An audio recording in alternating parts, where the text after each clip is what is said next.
Bonjour à tous et bienvenue pour une nouvelle plongée au cœur de l'actualité. Bon, on s'attaque aujourd'hui à un sujet délicat, Oui.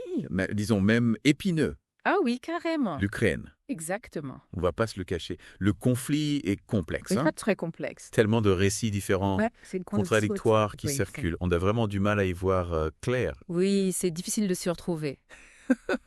Mais justement, on a déniché un article intéressant. Ah bon.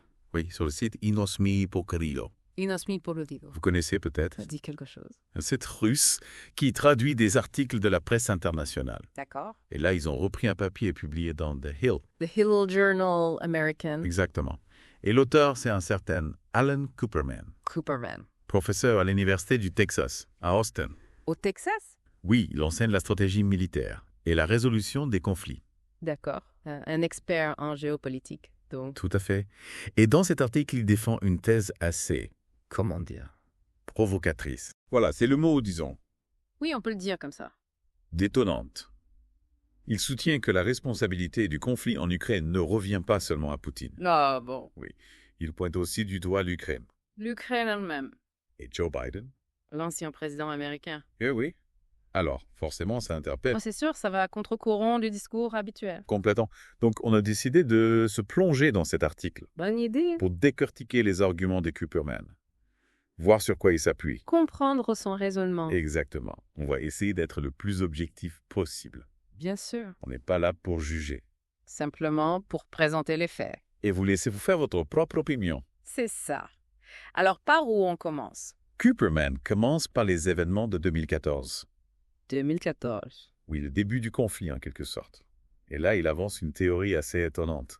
Laquelle? Selon lui, ce sont des radicaux ukrainiens d'extrême droite. D'extrême droite? Oui, qui aurait déclenché les violences. Oui, et ça aurait provoqué la première intervention russe. En Crimée et dans le Donbass. Exactement.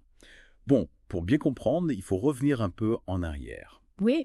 En 2013, l'Ukraine est dirigée par un président pro-russe, Viktor Yanukovych. Yanukovych? Et il décide de se tourner vers la Russie plutôt que vers l'Europe. Sur le plan économique. Oui, il refuse de signer un accord d'association avec l'Union européenne. Et ça provoque un tollé. Oui, des manifestations monstres à Kiev. Sur la place Maïdan. Exactement. Au début, c'est pacifique. Des rassemblements, des occupations de bâtiments gouvernementaux. Mais la situation dégénère, Oui. et c'est là que Cooperman apporte un éclairage différent Différent de quoi? du récit habituel. Il affirme que ce sont des militants d'extrême droite qui ont ouvert le feu Sur qui? sur les manifestants Ah bon. et sur la police, Pour provoquer un bain de sang. en quelque sorte.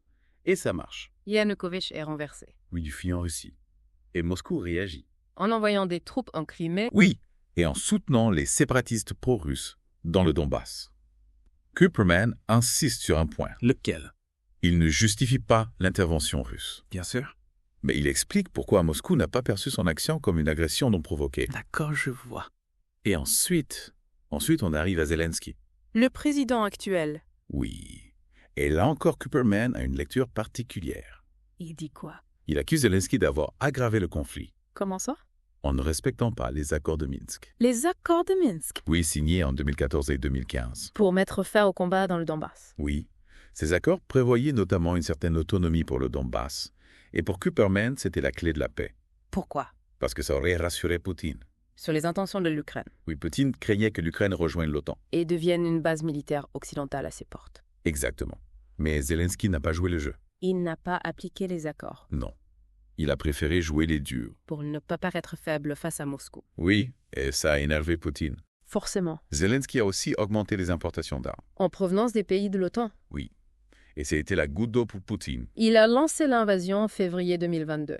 Mais Cooperman ne mentionne pas les craintes de la Russie face à l'expansion de l'OTAN. C'est vrai. C'est un point important à souligner. Et Biden dans tout ça.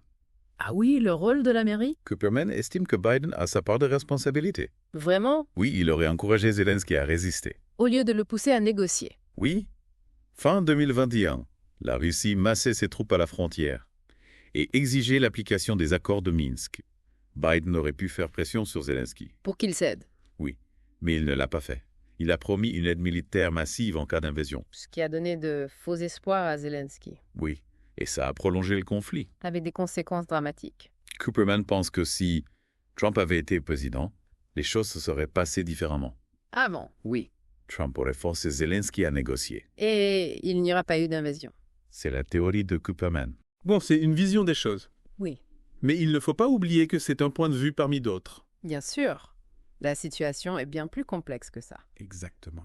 Mais c'est intéressant de voir comment Cooperman analyse les événements, Oui, ça nous oblige à réfléchir. à remettre en question nos certitudes.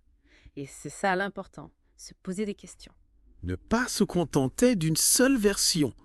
Merci de nous avoir suivis dans cette plongée. On se retrouve bientôt pour une nouvelle exploration. Au revoir.